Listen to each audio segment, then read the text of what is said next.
Hey there, everyone. I'm so excited to be back. I took a little break from podcasting. Um, I had a lot of traveling that I've been doing, actually. I was just in New York doing a fashion shoot right after Fashion Week, which was really awesome. There were some amazing models in town. And it was really very interesting, actually, um,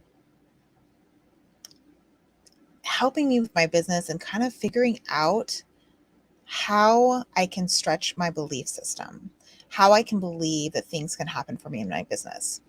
And also during the shoot, I had people walk up to me all the time telling me, "Oh my gosh, you give such amazing direction." And the fashion models would like kind of give me a smile and a wink because they're used to dealing with male, photographers. That's the male photographers tend to dominate the fashion industry and the commercial industry still. Women photographers dominate the wedding and the consumer industry, like families, maternities, newborns, things like that. So when fashion models get to work with female photographers, I think they actually find it a bit refreshing and fun because I'm kind of giggling and laughing with them. Not too much because in fashion, it's not about bringing the joy out so much. It's about showing off the clothes and being like really cool.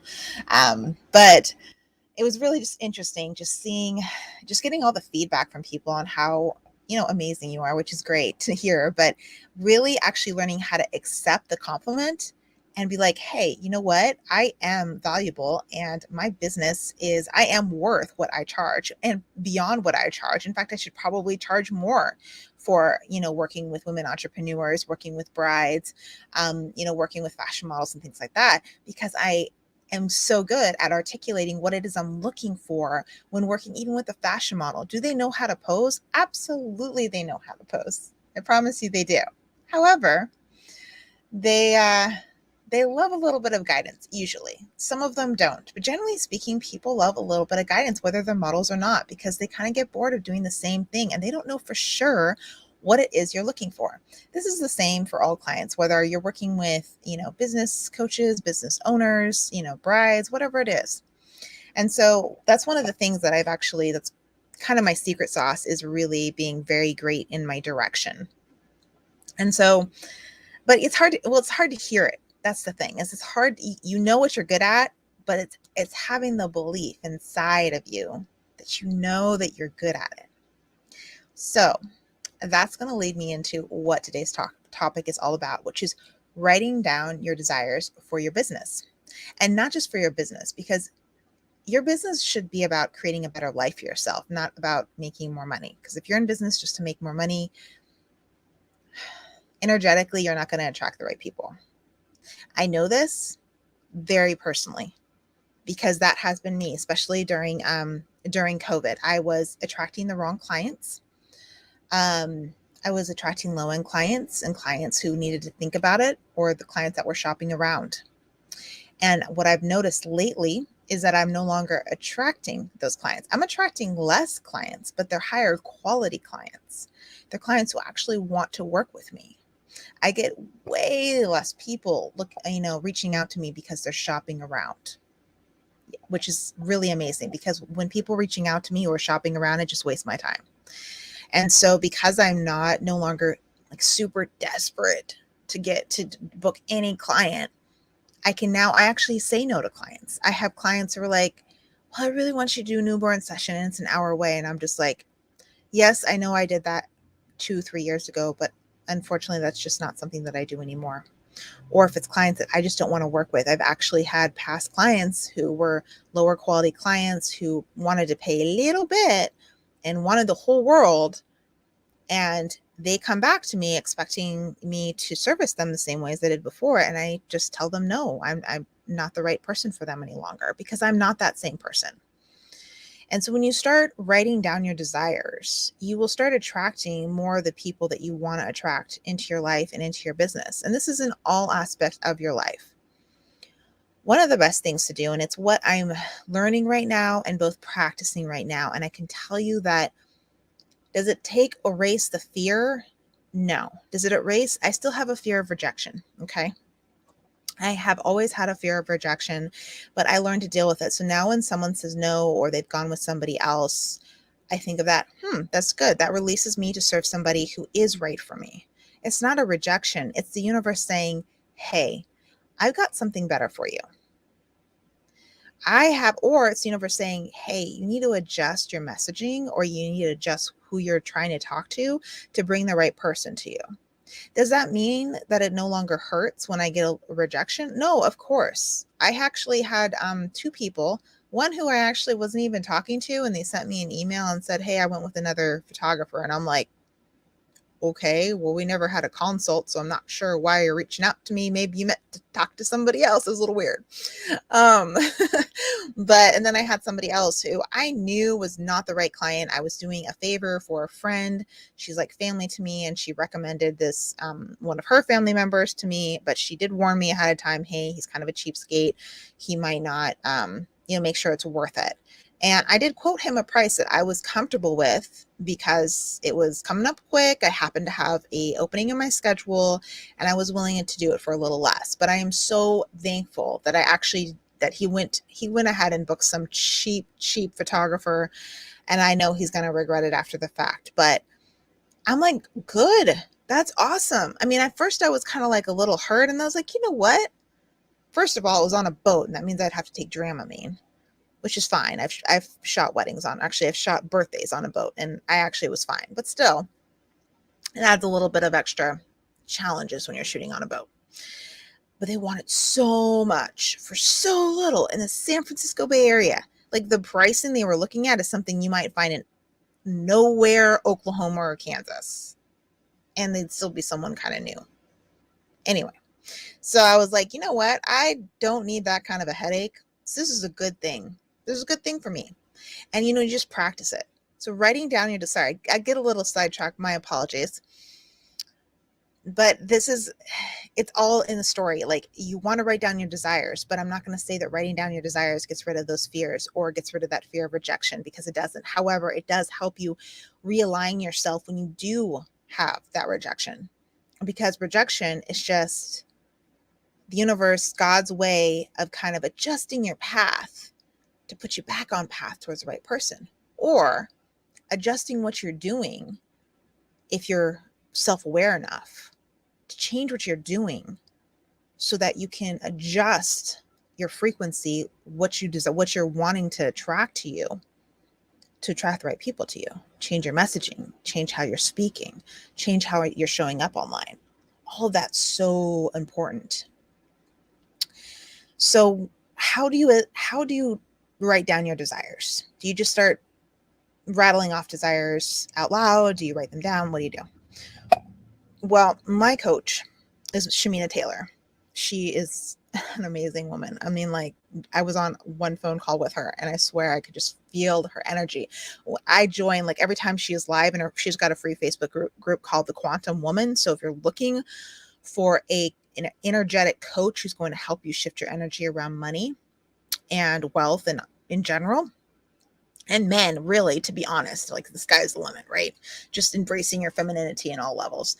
She's amazing. She has a free Facebook group called The Quantum Woman, and I am on all of her lives, and I actually bought one of her programs. I have not joined her masterclass yet. I will be doing so. I know personally that I need to work through the class I'm in right now in order to be open enough to really to get everything I want from that masterclass. And I know that about myself. I'm like, I can feel that I'm not quite energetically right in that place. I'm not fully embodying what it is I know I can be. And I am not fully attracting in things as easily as I should be. So I have a little bit more work to do. I feel, before I can take that next level leap. And that's me taking it step by step, and me just knowing financially also where I'm at right now and what I can do, and knowing and trusting that opportunity to work with her on a more personal basis is going to present itself very soon. I believe it's coming. I believe it's already here. It's already here. I just haven't seen the path yet. That's a desire I have. I actually haven't written that desire down yet because it just kind of came out of me right now verbally, but I will be writing that desire down. This morning, I wrote a whole list of desires that I have for my business. Like, you can write down money desires. I desire to make $25,000 a month for my business. If that's not something that you can get behind belief wise, maybe bring it down to $10,000 right now until you can really solidly believe, hey, $10,000 is easy. If you're one of those people who have to actually write it down, just start thinking, okay, to make $10,000 a month, I need to have 10 clients at $1,000. What if I charge $1,500 for those clients? That's $15,000 a month. What if I had a couple more clients? Oh my gosh. Okay, then that means I could maybe get to $25,000 a month. Okay, then you start, the sky's kind of the limit, and you start thinking, hey, wait a second, I can actually create more money than I thought I could. Because your mind, your logical mind, which Shamina calls it the human mind, can start kind of figuring out ways of how that can happen. But you really need to believe that infinite possibilities are possible. I've gotten money out of the blue. I got a $7,000 check out of the blue from a lawsuit that I didn't even know I was a part of last year. But why didn't it happen again?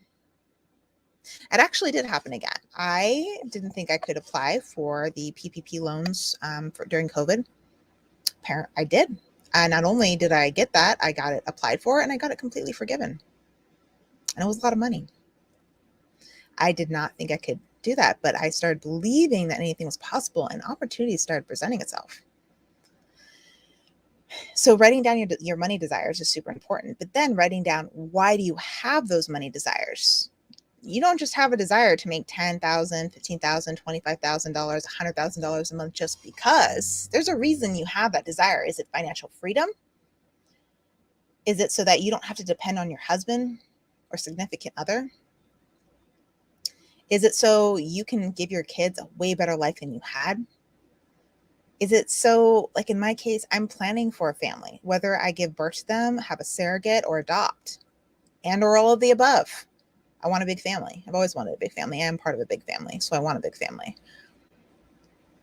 I want to be able to provide them. I also know that I can't do it all by myself. I want to be able to hire some help, somebody who can at least help me cook and clean, a great like nanny babysitter who can, help me when I'm not, when I can't be there, or bring along with me to help with the kids when we travel.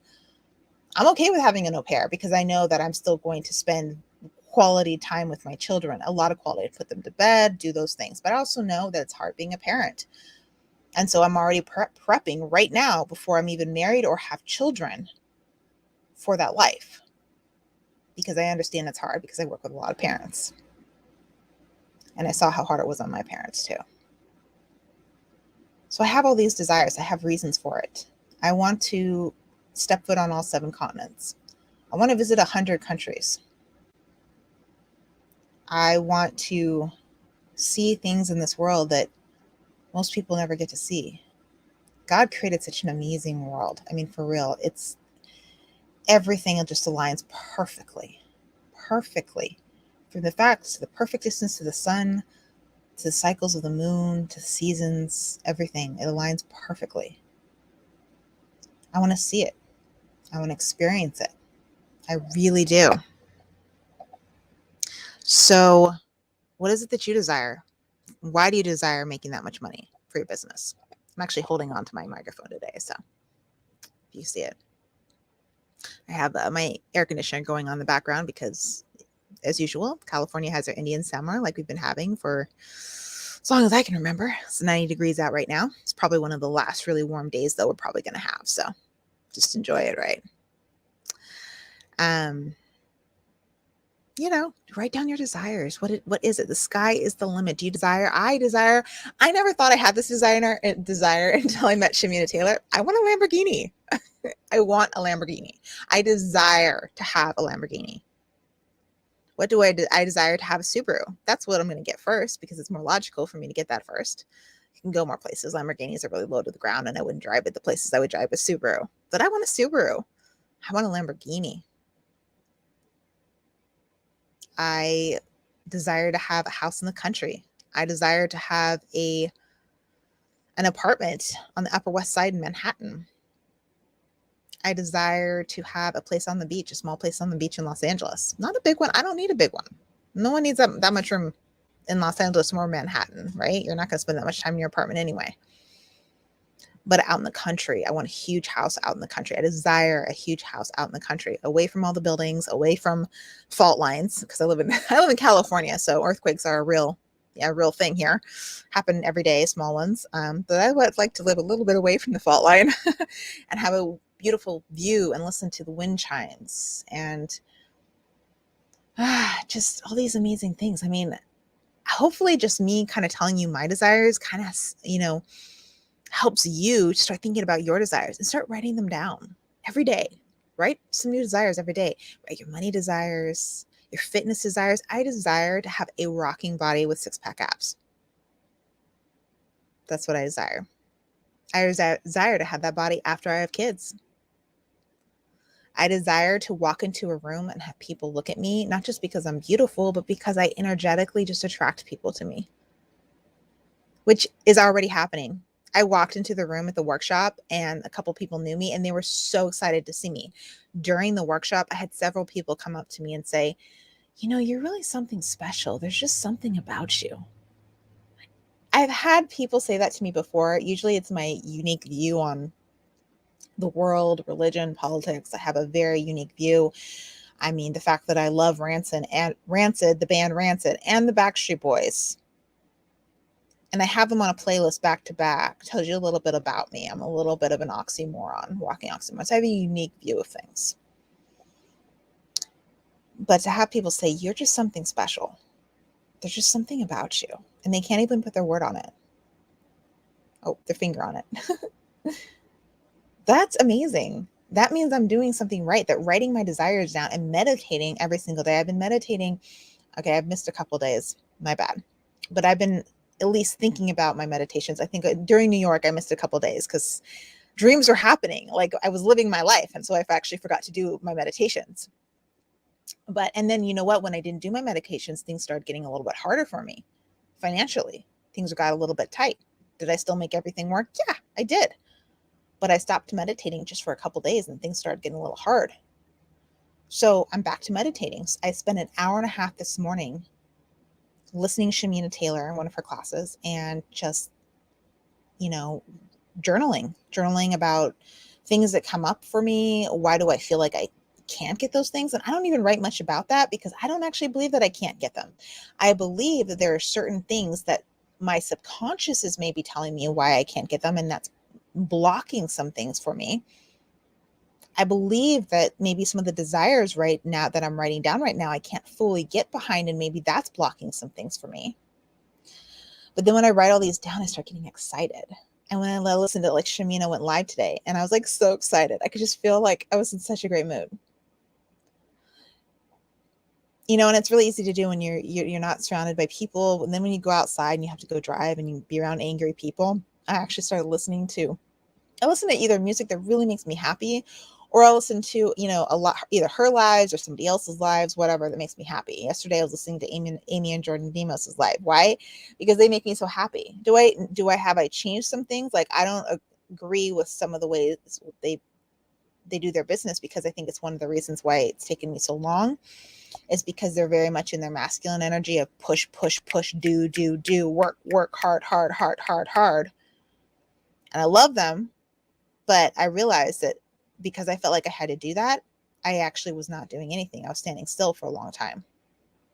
And I actually had a relationship end because of that. Because I was saying I wanted to do all these things, but then I wasn't doing it. And so I am not doing nearly as much. There are things on my to-do list that I need to get done, but I've actually been allowing me space a little bit of time of not doing and just doing the things that are super important to me that day. And that's it. And then working each day to, like, okay, I'm going to spend some time just doing this. What's really thinking about what's important to me and what needs to be done and why it's important to me, rather than just having a list of things to do and forcing myself to stay awake. I sleep now 8-9 hours a night, where before I was staying up till 2:00 in the morning working. Not to say that I won't do that if I have a deadline, but it's really refreshing going to bed at 11 and waking up at 6:30 or 7:00 in the morning. Or actually, I've been going to bed at 10:30. I'm still a little bit on the East Coast time, and I'm trying to keep it that way because I'm enjoying waking up with the sun. I'm enjoying watching the sunrise. I really am. Am I taking a little bit too much time in the morning right now? Yeah, I feel like I am, but I feel like I also need it right now. I need to also, there are things like editing things and things in my business that I need to do.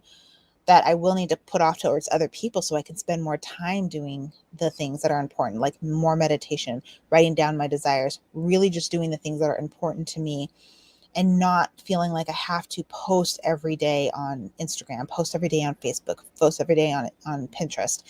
Right now, if I'm posting a few times a week, that's fine. And also with the algorithm, that's fine too. You don't actually have to post every single day. They just want you posting consistently. That's the big thing. As long as you're posting consistently. I would suggest more than once a week, but if that's what you can start with, do that. I post a few times a week usually. And not that might not be in my Instagram feed. A lot of times it's a story. It's me going live. It's something like that.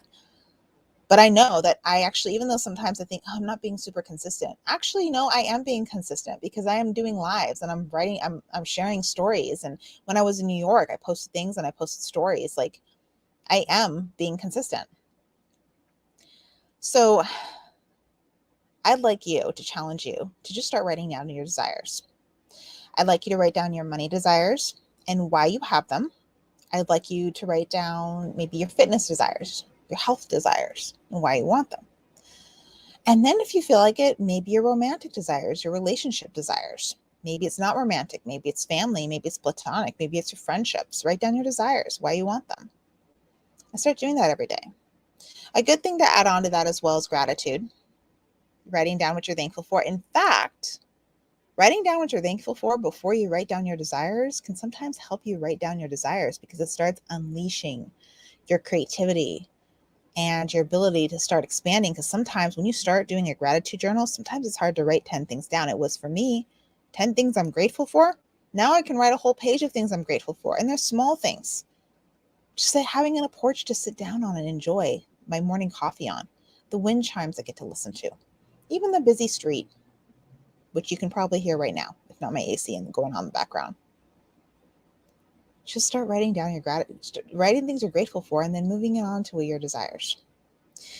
All right. So I've been going on for about 20 minutes now. So I will go ahead and let you go, but I would love for you to comment and share your desires. If you would love, I would love for you to join my Facebook group, Uplevel Your Brand with Photography. I have not been as active in there as I should be. I think I posted last week. But it's something I needed to pull away from for a little bit to get kind of realign myself because I felt like I wasn't really aligned with my message. So I actually pulled away on purpose to realign myself so that when I got back in, I could serve you more. So I would love for you to join and kind of post your desires in that group. And I will be in that more often. I did a live last week. I'm sorry, I did a live this week. What am I talking about? I did a live on Tuesday, and I'll be doing a live every single Tuesday. Sometimes I change the time around because my schedule changes because I'm a photographer and I've been traveling a lot. So, but it is every Tuesday, and I do try to do, like, if one Tuesday I'll like do it in the middle of the day, like around 11 or so Pacific time. And then another day I might do it in the afternoon. That way, people can see the lives. It's not always exactly at the same time, so that you can maybe, if you work in the middle of the day, you can see it. All right. Well, that's it for today. And I hope you have a great rest of your week. Today is Thursday, September 30th. It's about ready to be October, Halloween. I already have candy corn in my cupboard. I only eat a couple a day, though, so it's okay. If you're a candy corn person and you're going to down the whole bag, don't get any. I've just learned to have self-control. And frankly, I can't eat more than a few pieces of candy corn at a time. Way too much sugar. Anyway, have a great rest of your day. I'll see you next time.